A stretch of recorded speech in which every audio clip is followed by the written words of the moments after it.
Barcha maqtovdanlovlar, hurmatlaular, tubanchiliklar Alloh taolaga gina tegishli. Biz anig'ina maqtaymiz, anig'ina yordam so'raymiz, anig'ina yorliqovni yalvaramiz. Nafsalarimizning buzuqligidan, g'amallarimizning nasharidan biz Alloh taolaga sığınamiz. Kimni Alloh Rabbimiz o'zining keng rahmati va marhamati bilan to'g'ri yo'lga ko'ndirsa, ani hech kim adashtirmas. Kimni Alloh Rabbimiz o'zining gadilligi bilan adashtirsa, ani hech kim to'g'ri yo'lga ko'ndirmas. Shahidlik beram shinliqda Alloh taoladan boshqa hech bir ibodat qilinirga loyiqli zot yo'q. Yolg'iz ul, aning tengdashi yo'q. Ham shahidlik beram Muhammad sallallohu alayhi va sallam Alloh taolaning quli ham elchisi ekanligini, anga, aning ahli bayti, sahabalarga, tabi'inlarga ham to'g'ri yo'ldan borishi barcha mu'min musulmonlarga Allohning salami, rahmati va barakati bo'lsa edi. Alloh Rabbimiz o'zining hikmati bilan kishilarni porlaytib yaratdi. Ham bu turida ul Qur'onda aytadi: "A'udhu billahi minash shaytonir rojim va min ayatihi an khalaqa lakum min anfusikum azwajan litaskunu ilayha wa ja'ala bainakum mawaddatan wa rahmah. Inna fi dhalika laayatin liqaumin yatafakkarun." Allohning qudratine dalillaridandir sizning uchun o'zingizdan xotinlarni xoliq qiluvi.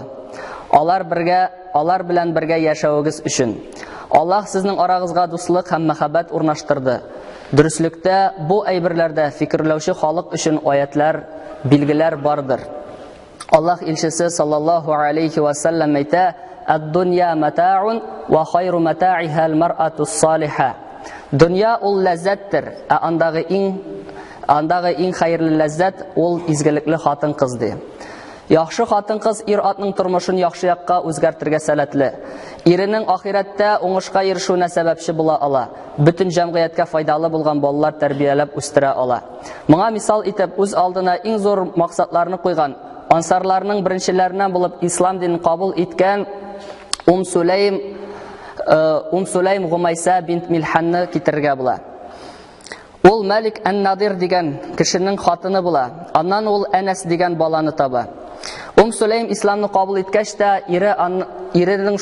eri shul qadar nafratlana, hatto xotinini ayirib keta.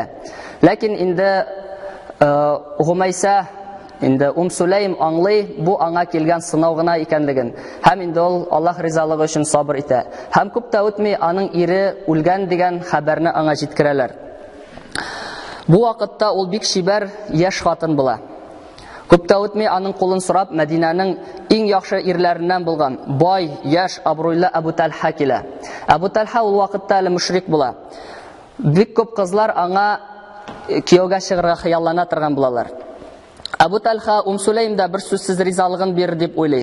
Lekin tegisa ana bunday so'zlar bilan qarshilay. Ey Abu Talha, sen tabına turgan putning og'ash ekanligin, oni falan qabiladan bir xabarchi qirib yasaganini bilmaysanmi dedi. Tegisi bilam deb javob beradi. Sulaym ayta: "Senga shul falan qabiladan bo'lgan xabarchi qirib yasagan putqa tabunu uyat tugilmidi."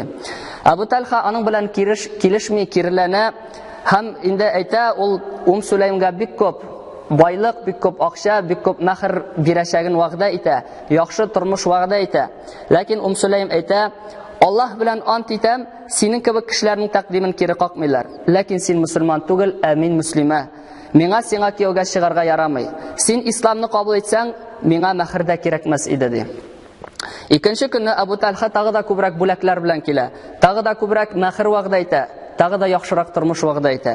Bu yo'li Sulaym ayta: "Ey Abu Talha, bilmaysingmi sen siz ibodat qila turgan putlarning falan qabiladan falan bir qul xabashi, ya'ni Efiop, qora xalq yasaganligin de. Ham agarda sen alarga o'ttirsang, ul albatta yonir edi de. Hamna shu so'nggi jumla Abu Talhaga shul qadar ta'sir etdi. Aning ko'ngili osti ustiga kela, ham ul o'z-o'zina so'rab bera. Iloh yonamini deb. Ham shundoq ul endi bik o'ylab tura, ham endi shahadat kalimasini ayta. Ashhadu an la ilaha illalloh va ashhadu anna Muhammadan abduhu va rasuluh deb. Ya'ni shin ko'ngildan shahidlik beram, Alloh taoladan boshqa hech bir ibodat qilinirga loyiqli zot yo'q, Muhammad aning quli ham elchisi deb. Suyingan Sulaym o'g'lina murojaat etdi. Tur Anas Abu Talhani ilandirdi. Ular Anas ikki shahid olib kela ham nikoh kelishuvi tuzila. Абу Талха бу вакыйгага бик сөенә, бөтен байлыгын хатынына бирергә тели. Ләкин тегесе әйтә: "Әй Абу Талха, мин сиңа кияүгә Аллаһ ризалыгы өчен чыктым, һәм миңа башка байлык кирәкми" ди. Сулейм сәбәпле күрүебезчә Абу Талха туры юлны таба. Һәм инде ул киләчәктә иң лаеклы сахабалардан була, иң яхшы сахабаларның берсенә әйләнә. Шулай ук Сулейм белән тагын бәйле бер вакыйга. Бу әле искә төшереп киткән вакыйгадан алданрак була бу хәл. Әйтүебезчә, Сулеймның Әнәс дигән улы була. Анасы аркылы ул Аллаһ илчесе турында күп ишетә һәм пәйгамбәрне күрмичә торып ярата башлый. Кичкенә сабый була, әнисе инде һәр вакыт аңа Пәйгамбәр саллаллаһу алейхи ва саллям турында сөйли, ул аның күңеленә үтеп керә һәм инде шын күңелдән Әнәс Пәйгамбәр саллаллаһу алейхи ва саллямны ярата башлый. Һәм инде бу вакытта әле Аллаһ илчесе саллаллаһу алейхи ва саллям Мәдинәгә күчмәгән була. Бу кичкенә сабый күпме тапкыр Мәккәгә Аллаһ илчесе янына барып, аны күрү бәхетенә ирешергә. Яки инде Пәйгамбәр саллаллаһу алейхи ва саллямның Ясрибка, ул вакытта инде Мәдинә шәһәрен Ясриб дип атыйлар, Ясрибка килеп күченеп килүен тели. Күп вакыт үтмәй шәһәрдә бер хәбәр тарала. Аллаһ илчесе саллаллаһу алейхи ва саллям һәм аның дусты Абу Бәкр ас-Сиддиқ күченергә дип юлга чыкканнар, ягъни хиҗрәт кылалар. Бу хәбәр таралгач, һәр йортка бәхет керә, һәр йөрәк шатлык хисләре белән тула. Кешеләр Ясрибка Аллаһ илчесен һәм аның дустын алып киләчәк юлга юнәләләр, төбәләләр. Тиздән булачак бу очрашуны зарыгып, минутын санап көтеп тора башлыйлар. Көннәрнең берендә Мөхәммәд һәм аның дусты шәһәргә якынлашып беткәннәр инде дигән хәбәр тарала. Бөтен ир-атлар соңгы пәйгамбәрне алып килгән юлга таба җәмәгать булып юнәләләр. Аларның араларыннан бер-берсен узып бала-чагалар чаба. Бу балалар арасында кичкенә генә Әнәс ибн Малик та була. Аллаһ илчесе үзенең иптәше белән рәтләр арасыннан уза. Хатын-кызлар һәм кыз балалар өйләре янына чыгып, Ирактан бу манзараны күзәтәләр. Кайсысы ул дип бер-берсеннән сорашалар. Бу истәлекле көн була. Бу көнне Әнәс ибн Малик хәтта аңа 100 яшь булганда да сагынып искә ала торган була. Аллаһ илчесе саллаллаһу алейхи ва саллям Мәдинәгә килеп урнашкач та аның янына Сулейм килә. Сулейм белән Әнәс, аның улы Әнәсчик була. Һәм инде ул анасын әле алдан, әле арттан узып, шулай итеп каршысында йөгереп йөри торган була. Һәм инде Сулейм радиллаһу анха Пәйгамбәр саллаллаһу алейхи ва саллямга сәлам биргәч, сүзен башлый. Я Расулаллаһи саллаллаһу алейхи ва саллям, лам ябqa раҗулун ва лам раатун минал ансари илля вақад атхафака би тухфатин. Эй Аллаһ илчесе саллаллаһу алейхи ва саллям, ансарлардан бер ирдә, бер хатын кызда калмады сиңа бүләк итмәгән. Ва инни ла аҗиду ма утхифука бихи гайра ибни хаза. Мин шушы баламнан башка сиңа бүләк итәрдәй бер әйбер дә таба алмыйм ди. Фахузху фальяхдим кама ши'та. Кабул итеп ал аны миннән. Ул сиңа син теләгәнчә хезмәт итсен ди. Аллаһ илчесе бу кичкенә малайга бик сөенә, аның башын сыйпый һәм үзенең гаиләсенә куша. Бу егет Аллаһ илчесе саллаллаһу алейхи ва саллямның тәрбиясе астында үсә. Атасыннан күрмәгән яхшы мөгамәләләрне егет Аллаһ илчесе саллаллаһу алейхи ва саллямнан күрә. Әнәс ибн Малик еш кына искә төшерә торган булган.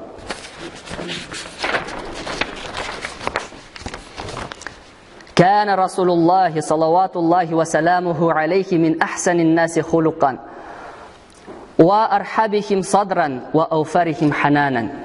Peygamber sallallahu aleyhi ve sellem xuluq boyunca kişilərinin ən yaxşısı buldu di. Ən keng көңеллесе buldu, həm ən mərhəmətlisi buldu. فقد أرسلني يوما لحاجة فخرجت وقصدت صبيانا كانوا يلعبون في السوق لألعب معهم ولم أذهب إلى ما أمرني به. Bir künni Allah ilçisi sallallahu aleyhi ve sellem özünün hacetleri bilen meni bir jirga jiberdi.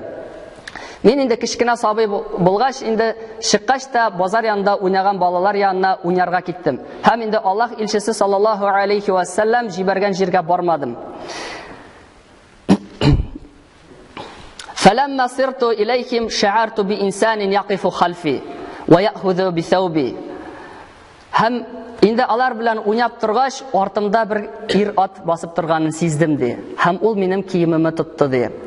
فالتفت فإذا رسول الله صلى الله عليه وسلم يبتسم. Мин инде кисәк кенә сискәнеп китеп борылдым һәм анда Аллаһ илчесе саллаллаһу алейхи ва саллям елмаеп басып тора. Ва яқулу: "Я унайсун, азһабта иля хайсу амартук." Эй Анасшик, син мин әмер иткән җиргә бардыңмы дип сорады ди.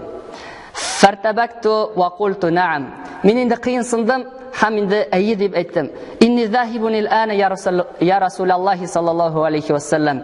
Эй Аллаһ илчесе саллаллаһу алейхи ва саллям, мин хәзер барам дидем ди. Валлаһи لقد حدمته 10 سنين فما قال لشيء صنعته لما صنعته ولا لشيء تركته لما تركته. Аллаһ белән ант итәм, мин пәйгамбәр саллаллаһу алейхи ва саллямга 10 ел буе хезмәт иттем. Һәм әгәр дә берәр нәрсәне ул кушмаган әйберне эшләсәм, ул миңа бер вакытта да нигә моны эшләдең дип сорамады. Һәм бер вакытта да ул кушкан әйберне калдырсам, нигә аны калдырдың дип шелтәләмәде ди. Аллаһ илчесе саллаллаһу алейхи ва салламны Анас радиллаһу анхуны бик ярата. Һәм инде ул аңа эндәшкәндә кичерейтеп, яратып эндәшә торган була. Я Унайс яки я Бунайя дип. Я Анасшик, я улшыгым дип эндәшә торган була. Ул аңа еш кына үзенең бәхәсез булган үгет насихатларын җиткергән. Ул насихатлар Анасның йөрәген иман белән тутырган. Шундый насихатлардан: "Я Бунайя, ин qadarta an tusbiha wa tumsiya wa laysa fi qalbika ghishun li ahadin faf'al." Эй улшыгым, әгәр дә син таң атканда яки кич җиткәндә бер кешегә дә ялганламыйча, бер кешене дә алдашмыйча шушы кичне һәм таңны каршы алсаң, эшлә шуны. "Я Бунайя, инна залика мин суннати." Эй улшыгым, бу минем сөннәтем. ومن أحيا سنتي فقد أحبني ومن أحبني كان معي في الجنة. Кем дә кем минем сөннәтемне тергезсә, ул мине ярата дигән сүз. Кем мине яратса, ул җәннәттә минем белән бергә булыр ди. Я Бунайя, إذا دخلت على أهلك فسلم عليهم يكن بركة عليك وعلى أهل بيتك. Эй улшыгым, әгәр дә син йортыңа кайтсаң, йорт әһелләрен сәламлә, сиңа да, аларга да Аллаһ Тәала бәрәкәт бирер ди. Аллаһ илчесе вафат булгач, Анас радиллаһу анху тагын 80-нән артык ел яши. Кешеләргә ул гыйлем ирештерә, табигыннарга Аллаһ илчесенең сөннәтен аңлата. Әгәр ихтилафлар килеп чыкса, ягъни капма каршылыклар килеп чыкса, Анас ибн Маликка мөрәҗәгать итә торган булганнар һәм ул аларга аны аңлатып бирә торган булган. Мисал өчен шундый ихтилафның каршылыкларының берсе, бер төркем кешеләр барлыкка килә, алар кыямәт көнендә пәйгамбәр саллаллаһу алейхи ва салламның шишмәсе юк дигән бәхәскә керәләр. Һәм инде Анас ибн Маликтан бу турыда сорагач, ул әйтә торган була: "Ма кунту азунну ан аиша хатта ара амсалакум ятамарауна фил хауди." Мин сезнең кебек кешеләрне күрермен дип уйламадым да ди. Сез ди Аллаһ илчесе саллаллаһу алейхи ва салламның шишмәсе бармы юкмы дип бәхәсләшәсез. Лaqad taraktu ajaiza khalfi ma tusalli ihdahunna illa sa'alatillah an yusqiha min haudin nabiy aleyhi salatu wassalam. Мин шундый карчыкларны калдырдым. Алар инде үлгәннәр. Алар ди бер намазда укымыйлар иде, хәтта ди Аллаһ Тааладан ди Пәйгамбәр саллаллаһу алейхи ва салламның шишмәсеннән ишер безне дип дуа кылганчы ди. Ягъни һәрбер намазда алар нашы Аллаһ илчесе саллаллаһу алейхи ва салламга бирелгән кәүсәрдән су ишерсәң иде безне дип, эй Аллаһ дип дуа кылалар иде ди. Ул менә шундый фитнәләрне менә шулай итеп баса. Аллаһ илчесе вафат булгач, Анас радиллаһу анху гомре буе Пәйгамбәр саллаллаһу алейхи ва салламны сагынып, шушы хатирәләр белән яши торган була. Әгәр Аллаһ илчесе белән очрашкан көнне искә алса, аның сөенүе ишенә сыймый торган була. Берәр хуш ис тойган кебек, иснәп шулай тәмләп сөйли торган була. Инде аерылышу көнен искә алса, үксеп елый иде. Һәм инде аның янында утырган кешеләрне дә ул елата иде. Ул бу вакыйгаларны бик еш искә ала иде. Лaqad ra'aytu an-nabiy alayhi salatu wassalam yawma dakhala alayna wa ra'aytuhu yawma qubida minna falam ara yawmayn yushbihanihima. Мин Пәйгамбәр саллаллаһу алейхи ва салламның безнең янга килгән көнне күрдем ди. Шаһид булдым мин аңа ди. Һәм шулай ук ди Аның бездән аерылган көнендә күрергә насип булды ди. Һәм мин моңа ошаган бер көнне дә күрмәдем ди. ففي يوم دخوله المدينة أضاء فيها كل شيء. Ул ди Мәдинәгә килгән көнне ди. Ул көнне бүтән әйбер нурланды, бүтән әйбер балкый башлады ди. وفي اليوم الذي أوشك فيه أن يمضي إلى جوار ربه أظلم فيها كل شيء. Инде ул ди бездән аерылып Раббысы янына күчкәч ди. Ул көнне Мәдинәдә бүтән әйбер караңгыланып киткәндәй булды ди.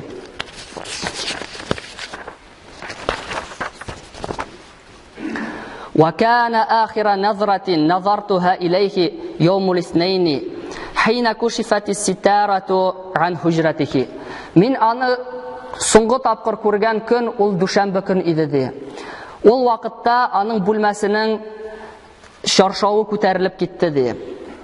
فرأيت وجهه كأنه ورقة مصحف. Һәм мин Пәйгамбәр саллаллаһу алейхи ва салламның соңгы көнне йөзен күрдем. Һәм аның йөзе ди Коръан битләре кебек иде ди, мусхаф кебек иде ди.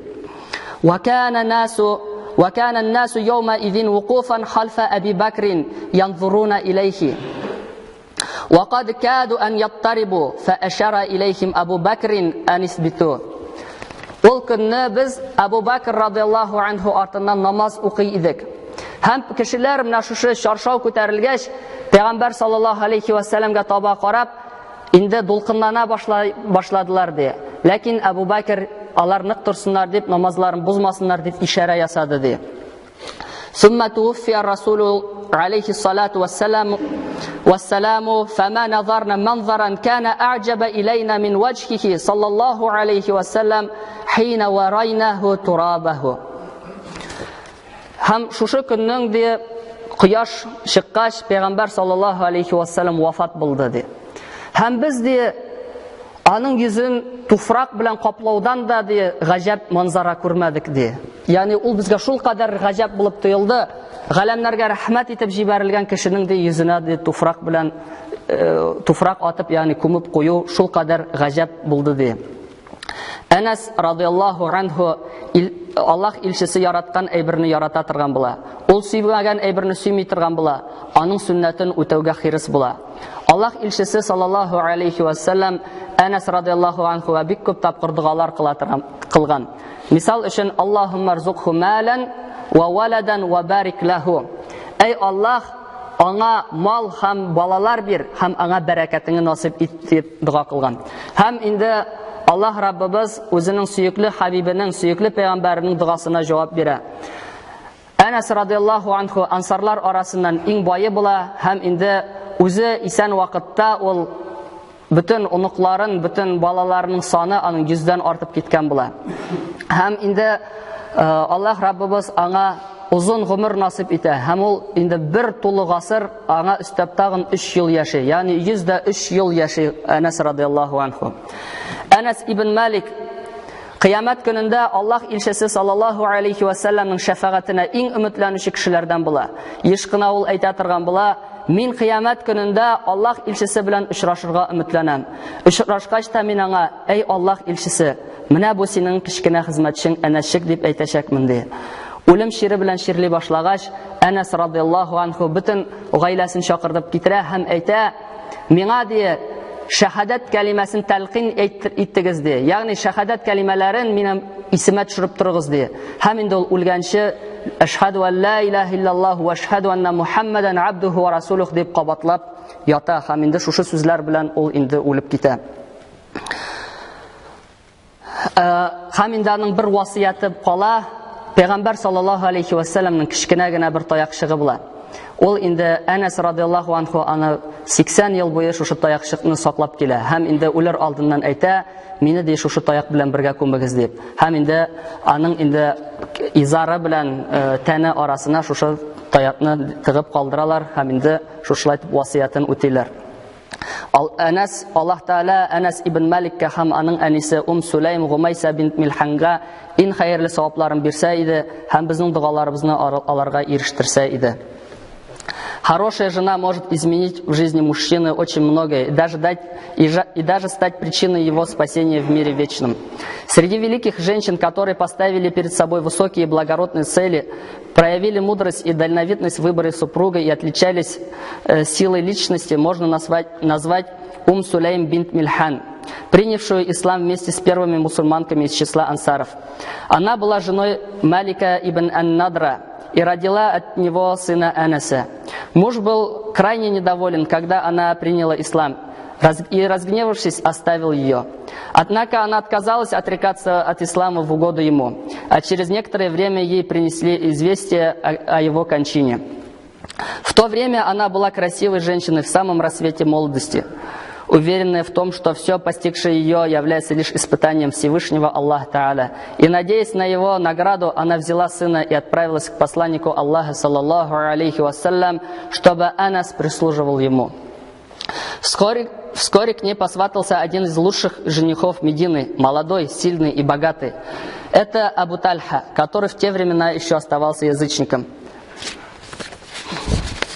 Девушки Медины мечтали выйти замуж за него. И он решил, что Сулейм будет вне себя от радости, когда он сделал ей предложение. Однако она встретила его словами: «О Абу Тальха, разве ты не знаешь, что твой Бог, которому ты поклоняешься, это дерево, растущее из земли, и его вытесал Эфиоп из такого-то племени?» Он сказал: «Знаю». Тогда она сказала: «И тебе не стыдно поклоняться дереву, которое обтесал Эфиоп из такого-то племени?» Абу Тальха не согласился с ней и проявил упорство. Он пообещал ей щедрый махр, брачный дар и обеспеченную жизнь. Однако она твердо стояла на своем. Она сказала ему прямо: «Клянусь Аллахом, о Абу Тальха, подобным тебе не отказывают. Однако ты неверующий, а я мусульманка, и мне не дозволено выходить за тебя. Если ты примешь ислам, то это и будет моим махром. Ни о чем другом я не буду просить тебя». На другой день он вернулся с еще более щедрыми подарками и обещал еще больше махр.